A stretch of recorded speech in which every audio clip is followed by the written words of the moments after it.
എല്ലാവർക്കും പ്രശാന്തി അസ്ട്രോ റിസർച്ചിൻ്റെ മറ്റൊരു വീഡിയോയിലേക്ക് സ്വാഗതം. ഈ വീഡിയോയിൽ പറയുന്നത് 2025 മാർച്ച് മാസം മീനക്കൂറുകാർക്ക് എപ്രകാരമാണെന്ന് പറയുന്നത്. പുരുട്ടാതി അവസാന കാൽഭാഗവും ഉത്രട്ടാതിയും രേവതി ഉൾപ്പെടുന്ന 2.25 നക്ഷത്രങ്ങളാണ് മീനക്കൂറിലുള്ളത്. മീനക്കൂറുകാരുടെ മാർച്ച് മാസ ഫലങ്ങൾ പറയുന്നതിന് മുൻപ് പൊതുവിൽ അവരുടെ സമയപ്രകാരമാണ് നമുക്കൊന്ന് വിലയിരുത്താം. മീനക്കൂറുകാരെ പറ്റി പറയുമ്പോൾ 2023 ജനുവരി മാസത്തിൽ 7.5 ശനി എന്ന ദോഷം ആരംഭിച്ച രാശിക്കാരാണിവർ. എങ്കിലും 7 ശനിയുടെ ആദ്യ പാദം നടന്നുകൊണ്ടിരിക്കുന്ന രാശിക്കാരാണ്. ദോഷം താരതമ്യേന കുറഞ്ഞ ആദ്യ പാദം നടന്നുകൊണ്ടിരിക്കുന്ന രാശിക്കാരാണ്. 7 ശനി എന്താണെന്ന് വെച്ചാൽ നമ്മൾ ജനിച്ച രാശിയുടെ മുൻപത്തെ രാശിയിലും 12 രാശി എന്ന് പറയും. അതുപോലെ തന്നെ ജനിച്ച രാശിയിലും ജന്മരാശി എന്ന് പറയും. അതിനുശേഷം 2ാം രാശിയിലും ശനി സഞ്ചരിക്കുന്ന 2.5 വർഷം വീതമുള്ള മൊത്തം 7.5 വർഷ കാലയളവാണ് 7 ശനി. ഏഴരാണ്ട ശനി, സെയ്ഡ് സതി എന്ന് നോർത്ത് ഇന്ത്യയിലൊക്കെ പറയുന്നത് 7 ശനിയാണ്. പൊതുവിൽ ദുരിതങ്ങളുള്ളൊരു സമയമാണ്. ഒരു രാശിയിൽ ശനി സഞ്ചരിക്കുന്നത് 2.5 വർഷമാണ്. അപ്പോൾ മീൻ രാശിക്കാരെ സംബന്ധിച്ച് പറയുന്നത് അവരുടെ രാശിയുടെ മുൻപത്തെ രാശിയായ കുംഭം രാശിയിലൂടെ സഞ്ചരിക്കുന്ന 2.5 വർഷക്കാലവും, അതിനുശേഷം മീനം രാശിയിൽ സഞ്ചരിക്കുന്ന 2.5 വർഷക്കാലവും, അതിനുശേഷം മേടം രാശിയിൽ സഞ്ചരിക്കുന്ന 2.5 വർഷക്കാലവുമാണ്. കാലവും കൂടുന്ന 7 വർഷമാണ് ഇവർക്ക് ഏഴാണ്ട ശനി അല്ലെങ്കിൽ 7.5 ശനി എന്ന് പറയുന്നത്. ആദ്യഘട്ടം, അതായത് മീനം രാശിയുടെ മുൻപത്തെ രാശിയായ കുംഭത്തിലൂടെ ശനി 2023 ജനുവരി മാസത്തിൽ തുടങ്ങിയ സഞ്ചാരം ഈ മാസം മാർച്ച് മാസം അവസാനിക്കാൻ പോകുന്നു. 2ാം ഘട്ടമായിട്ടുള്ള ജന്മശനി ആരംഭിക്കാൻ പോകുന്ന സമയം. ഇവർക്ക് 2023 7.5 ശനി ആരംഭിച്ചുവെങ്കിലും 2024 ഏപ്രിൽ മാസം അവസാനം വരെ വ്യാഴം ഇവരുടെ ധനസ്ഥാനമായിട്ടുള്ള 2 എന്ന ഭാവത്തിലൂടെ സഞ്ചരിക്കുന്നതുകൊണ്ടിട്ട് 2ാം ഭാവത്തിലൂടെ വ്യാഴത്തിൻ്റെ നമ്മൾ നോക്കുകയാണെങ്കിൽ, വ്യാഴം എന്ന ഗ്രഹത്തെ നോക്കുകയാണെങ്കിൽ വ്യാഴത്തിൻ്റെ 2, 5, 7, 9, 11 എന്നീ ഭാവങ്ങളിലൂടെയുള്ള സഞ്ചാരം അവനവൻ ജനിച്ച ചന്ദ്രരാശിയിൽ നിന്ന് വരുമ്പോൾ ശുഭഫലങ്ങളും മറ്റെല്ലാ ദോഷങ്ങളും അത്ര കണ്ട് പ്രകടമാവാത്ത സമയമാണ് അവനവൻ ജനിച്ച രാശിയുടെ 2, 5, 7, 9, 11 ഭാവങ്ങളിലൂടെ വ്യാഴം സംക്രമിക്കുമ്പോൾ. അതുപോലെ തന്നെ അവനവൻ ജനിച്ച രാശിയിൽ നിന്ന് ശനി 3, 6, 9, 11 എന്നീ ഭാവങ്ങളിൽ സഞ്ചരിക്കുമ്പോൾ ശനി ദോഷങ്ങളും ഉണ്ടാവില്ല. എന്നാൽ 2 ദോഷങ്ങളും ഈ പറഞ്ഞ വ്യാഴത്തിന് 2, 5, 7, 9, 11 ഭാവങ്ങൾ കഴിഞ്ഞാൽ പിന്നെ ബാക്കിയുള്ളത് 3, 6, 8, 12 ആണ്. ആ ഭാവങ്ങളുടെ വ്യാഴം സഞ്ചരിക്കുന്ന കാലവും 7 ശനി, കണ്ടകശനി, അഷ്ടമശനി ഒക്കെ ഒത്തുവരുന്ന കാലവും കൂടി ആയിക്കഴിഞ്ഞാൽ വളരെ ദുരിതമായിരിക്കും. അതിജീവിക്കാൻ വളരെ ബുദ്ധിമുട്ടേറിയ ഘട്ടമായിരിക്കും. അപ്പോൾ ഇവരെ ഈ രാശിക്കാരെ സംബന്ധിച്ച് പറയുമ്പോൾ 2023 മുതൽക്ക് 24 വരെ 2ൽ വ്യാഴമുള്ളത് കൊണ്ടിട്ട് ഇവർക്ക് 7 ശനിയുടെ ആദ്യ ഘട്ടത്തിൻ്റെ ദോഷം അനുഭവിച്ചു കാണില്ല. എന്നാൽ 2024 മെയ് മാസം ആരംഭിച്ചു കഴിഞ്ഞാൽ ഇവർക്ക് വ്യാഴം 3 എന്ന ഭാവത്തിലേക്ക് ദുസ്ഥാനത്തിലേക്ക് പോകും. ശനി ശരിക്കും ഓൾറെഡി ദുസ്ഥാനത്തിലാണ് നിൽക്കുന്നത്. ശനി 12ാം രാശിയിലാണ് 7 ശനിയുടെ ആരംഭത്തിൽ. അപ്പോൾ 7 ശനിയുടെ ആരംഭകാല ദോഷവും 3ലെ വ്യാഴം മുറവിളി കൂട്ടും. ത്രതയോ ബ്രഹ്മണോ ശിരഹ. 3ലെ വ്യാഴം വന്നപ്പോൾ ബ്രഹ്മാവിൻ്റെ തല പോയി എന്ന് പറയുന്ന സമയം. അപ്പം നമ്മൾ മരിക്കുമെന്നല്ല എൻ്റെ അർത്ഥം. നമ്മുടെ മരണതുല്യമായിട്ടുള്ള പോലെയുള്ള അവസ്ഥകൾ, നമുക്ക് ഇനി ജീവിക്കേണ്ട, എല്ലാം എടുത്തുന്ന രീതിയിൽ തോന്നുന്ന രീതിയിലുള്ള അവസ്ഥകൾ. 3ലെ വ്യാഴം മുറവിളി കൂട്ടും. മുറവിളി എന്ന് വെച്ചാൽ അത് നമ്മുടെ കുഴപ്പങ്ങൾ പോയി മറ്റൊരാളോട് പറയുക, പരിവേദനം പറഞ്ഞ് നടക്കുക, അതാണ് അതിൻ്റെ ഫലം. അപ്പോൾ ആ ഫലമൊക്കെ ഇവർക്ക് കഴിഞ്ഞ വർഷം മെയ് 1 മുതൽ അനുഭവത്തിൽ വന്ന് കാണും. അപ്പോൾ ഈ രാശിക്കാർക്ക് 7 ശനിയുടെ ആദ്യപാദവും വ്യാഴം പിഴച്ച് 3ൽ നിൽക്കുന്ന കാലവുമായിരുന്നു 2024 മെയ് മാസം 1 മുതൽക്ക് ഇപ്പോൾ വരെയുള്ള സമയം. അതിൽ തന്നെ ഒക്ടോബർ, നവംബർ, ഡിസംബർ, ജനുവരി മാസങ്ങളിൽ വ്യാഴം വക്രഗതിയിൽ പോയതുകൊണ്ടിട്ട് ഇവർക്ക് വീണ്ടും 2ാം രാശിയുടെ ഫലങ്ങൾ, വക്രത്തിൽ പോയാൽ മുൻപത്തെ രാശിയുടെ ഫലങ്ങൾ, അപ്പോൾ 2ാം രാശിയുടെ ഫലങ്ങൾ വരുന്നു. വ്യാഴത്തിൻ്റെ ദോഷം ആ സമയത്തേക്ക് പോയി, 4 മാസത്തേക്കില്ല. ഒക്ടോബർ, നവംബർ, ഡിസംബർ, ജനുവരി, ഈ വർഷം ജനുവരി വരെ ഈ രാശിക്കാർക്ക് ആ ദോഷം പറയേണ്ടതില്ല. എന്നാൽ അതിനുശേഷം ഫെബ്രുവരി മാസം 4-ന് വ്യാഴം വീണ്ടും നേർഗതിയിൽ വരുമ്പോൾ ആ ദോഷം വീണ്ടും പറയണം. അപ്പോൾ 3ലെ വ്യാഴം നടന്നുകൊണ്ടിരിക്കുന്നു. ഇപ്പോൾ 7 ശനിയുടെ ആദ്യഘട്ടത്തിൻ്റെ അവസാന മാസത്തിലേക്ക് കടന്നു. ഇതാണ് ഇവരുടെ ഒരു പൊതുവിലുള്ള അവസ്ഥ. ഈ ശനിമാറ്റം ജന്മശനിയുടെ ആരംഭമാണ്. അതുപോലെ തന്നെ വ്യാഴത്തിൻ്റെ 3ൽ നിന്ന് 4ലേക്കുള്ള മാറ്റമാണ് വരുന്നത്. അപ്പോൾ ഇതാണ് ഇവരുടെ പൊതുവിലുള്ളൊരവസ്ഥ. അപ്പോൾ നമുക്ക് ഈ ഒരു വളരെ പ്രധാനപ്പെട്ട ഒരു മാറ്റം സംഭവിക്കുന്ന ഒരു ജീവിതത്തിൽ ഏഴരശനിയുടെ മധ്യഭാഗം ആരംഭിക്കുന്നു. അല്പം ബുദ്ധിമുട്ടേറിയ ഘട്ടം തന്നെയാണ് മധ്യഭാഗം, അത് ആരംഭിക്കുന്ന ഒരു സമയം. അപ്പോൾ ഈ സമയത്ത് ഈ മാസം ഇവർക്ക് എങ്ങനെ ഉണ്ടാകുമെന്ന് നമുക്ക് നോക്കാം. വ്യാഴത്തിൻ്റെയും ശനിയുടെയും സ്ഥിതിയാണ് ഏറ്റവും പ്രാധാന്യമർഹിക്കുന്നതിൽ കൂടി മറ്റ് ഗ്രഹങ്ങളായിട്ടുള്ള തമോ ഗ്രഹങ്ങളായിട്ടുള്ള രാഹുകേതുക്കളുടെയും സ്ലോ മൂവിങ് പ്ലാനറ്റ്സ് ആയിട്ടുള്ള ശുക്രൻ, സൂര്യൻ, ബുധൻ, ചൊവ്വ എന്നീ ഗ്രഹങ്ങളുടെയും സ്ഥിതിയും വളരെ പ്രാധാന്യമർഹിക്കുന്നതാണ്. എല്ലാ സ്ലോ മൂവിങ് പ്ലാനറ്റ്സും കൂടെ പ്രതികൂലമായാൽ അല്പം പ്രതികൂലത വരും. എന്നാൽ എല്ലാ സ്ലോ മൂവിങ് പ്ലാനറ്റ്സും അനുകൂലമാണെങ്കിൽ വ്യാഴവും ശനിയൊക്കെ ദോഷത്തിലാണെങ്കിൽ കൂടെ നമുക്കത് അതിജീവിച്ച് മുമ്പോട്ട് കൊണ്ടുപോകാൻ കഴിയും. അപ്പോൾ ഇതൊക്കെ പരസ്പര ബന്ധിതങ്ങളാണ്, പരസ്പരം അപേക്ഷികമാണ് ഇതൊക്കെ, ഇതിൻ്റെ സ്ഥിതികളൊക്കെ. അപ്പോൾ എല്ലാ സ്ഥിതികളും കൂടി നോക്കിയാൽ മാത്രമേ നമുക്കൊരു എന്താണ് അവരുടെ യഥാർത്ഥ ഫലമെന്ന് പറയാൻ കഴിയൂ. അപ്പോൾ ഇതാണ് ഇവരുടെ ഒരു പശ്ചാത്തലം. ഈ രാശിക്കാരിപ്പോൾ നിൽക്കുന്ന ഈ മാർച്ച് മാസത്തിൻ്റെ ഒരു പശ്ചാത്തലമാണ് ഈ പറഞ്ഞത്. ഇനി നമുക്ക് മാർച്ച് മാസത്തിലെ ഗ്രഹനില ഒന്ന് പരിശോധിക്കാം. അപ്പോൾ നമുക്ക് വ്യക്തമായ ആശയം കിട്ടും എന്താണ് അതിൻ്റെ ഫലമെന്നുള്ളത്. മാർച്ച് മാസം ആരംഭിക്കുമ്പോൾ ഇവരുടെ രാശിയുടെ 12ാം രാശിയായിട്ടുള്ള കുംഭം രാശിയിലാണ് സൂര്യൻ നിൽക്കുന്നത്. സൂര്യൻ മാർച്ച് മാസം 15-ാം തീയതി മീനം രാശിയിലേക്ക് വരും. അപ്പോൾ മാർച്ച് 15 വരെ അല്പം ആശ്വാസവും, എന്നാൽ മാർച്ച് 15 ശേഷം രണ്ടും നല്ലതല്ല. 12 ജന്മവും നല്ലതല്ല. ജന്മരാശിയിലേക്ക് സൂര്യൻ വരുന്നത് 12 നല്ലതല്ല. 12-നേക്കാൾ രൂക്ഷമാണ് ജന്മരാശിയിലേക്ക് വരുന്നത്. അപ്പോൾ മാർച്ച് 15 ശേഷം സൂര്യൻ്റെ രാശിമാറ്റം കൊണ്ട് അല്പം സമ്മർദ്ദത്തിന് സാധ്യത. ശനി മാർച്ച് 29-ന് രാശിയിലേക്ക് വരും, ജന്മരാശിയിലേക്ക്. അപ്പോൾ ആദ്യ പാദം അവസാനിച്ച് രണ്ടാം പാദം ആരംഭിക്കുന്നു. അതും അല്പം ദോഷമേറിയ ഘട്ടത്തിൻ്റെ ആരംഭമാണ്. ജന്മരാശിയിൽ ശുക്രൻ വക്രഗതിയിലാണ് ഈ മാസം മുഴുവൻ. ഇവരുടെ ജന്മരാശിയിൽ ഒരുപാട് ഗ്രഹങ്ങളും ഈ മാസത്തിൻ്റെ ആദ്യം ചന്ദ്രൻ ഉണ്ടായിരുന്നു. അതുപോലെ തന്നെ രാഹുവും കേതുവും രാഹു അവിടെ തന്നെ ഉണ്ട്. ബുധൻ ഫെബ്രുവരി 27-ന് അങ്ങോട്ട് വന്നു. ബുധൻ മാർച്ച് മാസം 14 വരെ നേർഗതിയിലും പിന്നീട് ഈ മാസം മുഴുവൻ വക്രഗതിയിലുമാണ്. മീനം രാശിയിൽ 3 ഗ്രഹങ്ങൾ നിലവിലുണ്ട്. ശുക്രനും രാഹുവും ബുധനും. മാസത്തിൻ്റെ രണ്ടാമത്തെ പകുതിയോടെ ശനിയും സൂര്യനും അങ്ങോട്ട് സംക്രമിക്കുന്നു. കൂടുതൽ ഗ്രഹങ്ങൾ ആ രാശിയിൽ വരുന്നതുകൊണ്ട് തന്നെ ആ രാശിയിലുള്ളവർക്ക് ചെറിയൊരു അസ്വസ്ഥത പ്രത്യേകിച്ച് രണ്ടാം പകുതിയിൽ അനുഭവപ്പെടാൻ സാധ്യതയുണ്ട്.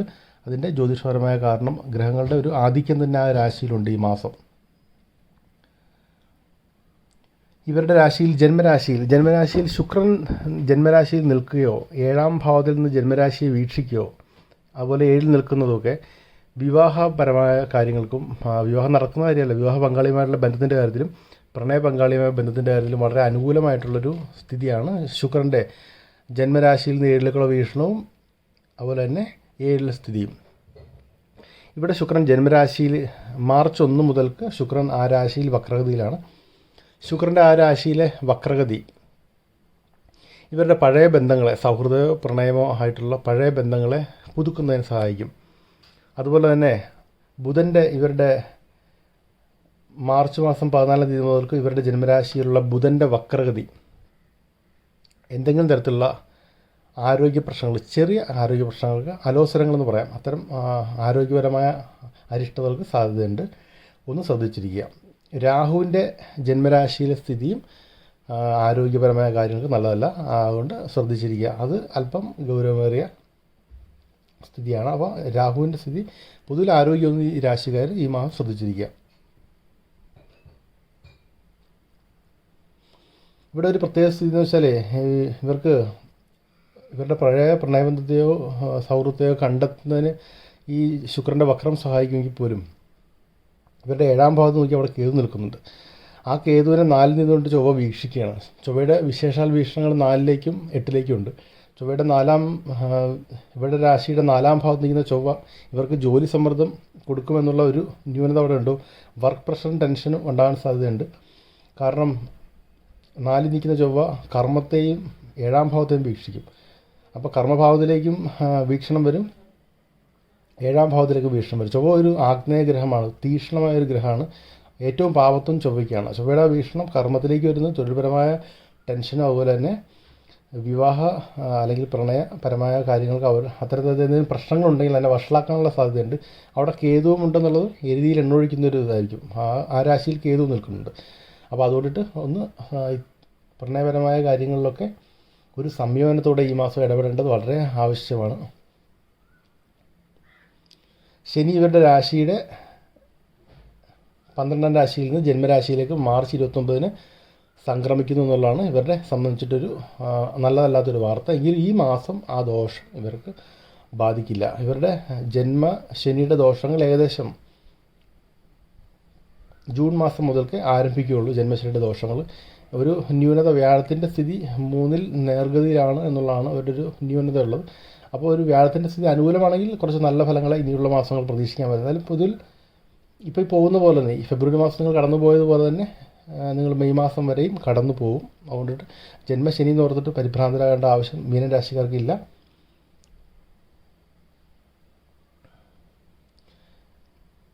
അപ്പോൾ ഇവർ പൊതുവിലെന്ന് മനസ്സിലാക്കിയിരിക്കുക, കുറച്ച് ഒരു കാലത്തേക്ക് ഒരു പ്രാർത്ഥനകൾക്കും അതുപോലെ തന്നെ നമ്മുടെ ആചാരാനുഷ്ഠാനങ്ങൾക്ക് പ്രാധാന്യം നൽകിക്കൊണ്ട് ഒരു ജീവിത രീതി സ്വീകരിക്കുന്നതായിരിക്കും ഇനി അങ്ങോട്ട് നല്ലത്. അതിൻ്റെ കാരണം ഏഴരശനിയുടെ മധ്യഭാഗമായിട്ടുള്ള ദോഷം ആരംഭിച്ചത് കൊണ്ടിട്ടാണ്.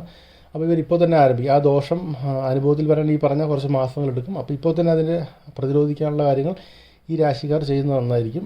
ശാസ്താക്ഷേത്രങ്ങൾ ദർശിച്ച് യഥാശക്തി വഴിപാടുകൾ ചെയ്യുക. ശാസ്താവിന് നീരാഞ്ജനം, നെയ്വിളക്ക് തുടങ്ങിയവ. ശ്രീകൃഷ്ണ സ്വാമി ക്ഷേത്രത്തിൽ മെയ് മാസം 15 വരെ തുടർന്നും മാസത്തിലൊരിക്കൽ ചെയ്യാവുന്നതാണ്. മെയ് മാസം 15 വരെ വ്യാഴാഴ്ചകളിൽ ശ്രീകൃഷ്ണസ്വാമി ക്ഷേത്രത്തിൽ യഥാശക്തി വഴിപാടുകൾ നടത്തുക. ശാസ്താപ്രീതിക്ക് പുറമെ ജന്മശനി കാലമായതുകൊണ്ട് ശാസ്താപ്രീതിക്ക് പുറമെ ശിവപ്രീതിയും ഹനുമൽ പ്രീതിയും വരുത്തിയിരിക്കുക. ശനീശ്വരൻ ഒരു ശിവഭക്തനായിരുന്നു. അതുകൊണ്ട് ശിവൻ സംരക്ഷിക്കുന്നവരെ ശനി ഉപദ്രവിക്കില്ല. അതുപോലെ ഹനുമാൻ സംരക്ഷിക്കുന്നവരെ ശനി ഉപദ്രവിക്കില്ലെന്നും മറ്റൊരു വിശ്വാസവുമുണ്ട്. അതുകൊണ്ട് ഹനുമൽ പ്രീതി വരുത്തിയിരിക്കുക. ഹനുമൽ ക്ഷേത്രങ്ങൾ ശനിയാഴ്ചകൾ സന്ദർശിച്ച് ഹനുമാൻ കുങ്കുമാർച്ചന, വെറ്റിലമാല, വടമാല തുടങ്ങിയ നിവേദ്യങ്ങൾ സമർപ്പിക്കുക.